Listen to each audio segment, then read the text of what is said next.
ചന്ദ്രോത്ത് നിന്ന് നമ്മൾ ഇങ്ങോട്ടേക്ക് താമസം മാറ്റി. ചന്ദ്രോത്ത് നിന്ന് താമസം മാറാനോ? സാറിന് തമാശ പറയാണോ? ഇങ്ങനെ ഒരു തമാശ പറയാൻ വേണ്ടി ഞാൻ ഗിരീഷിനെ ഇങ്ങോട്ട് വിളിച്ചു വരുത്തുവോ? വീട് മാറുന്നു, അത് സത്യമാ. ഇന്ന് തന്നെ മാറുകയും വേണം. എന്താ ഇത്ര ധൃതിയിൽ വീട് മാറുന്നത്? പഴയതുപോലെ ബാങ്ക് ഇഷ്യൂസ് വല്ലതും ഉണ്ടോ? ഏയ്, ഒന്നുമല്ല.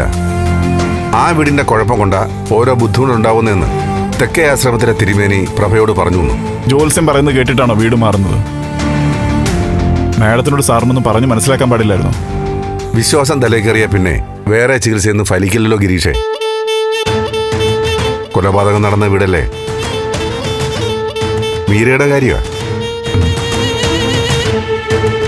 ഇന്നത്തെ രാത്രി കഴിഞ്ഞു കിട്ടാൻ പ്രയാസമൊന്നും മട്ടില്ല പ്രഭയുടെ പേടി.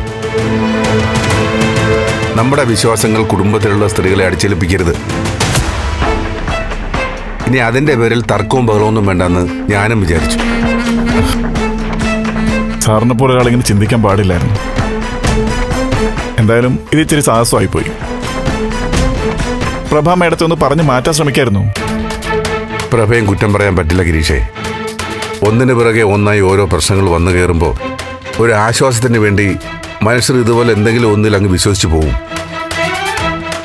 നന്ദന്റെ കാര്യത്തിൽ ഇപ്പോൾ സംഭവിച്ചത് വെച്ചാ പ്രഭ ഓരോന്ന് പറയുന്നത്. നന്ദൻ എന്ത് സംഭവിച്ചു? ഓ, മാധവേട്ടന്റെ കാര്യമാണോ? അതൊക്കെ പിന്നീട് പറയാം.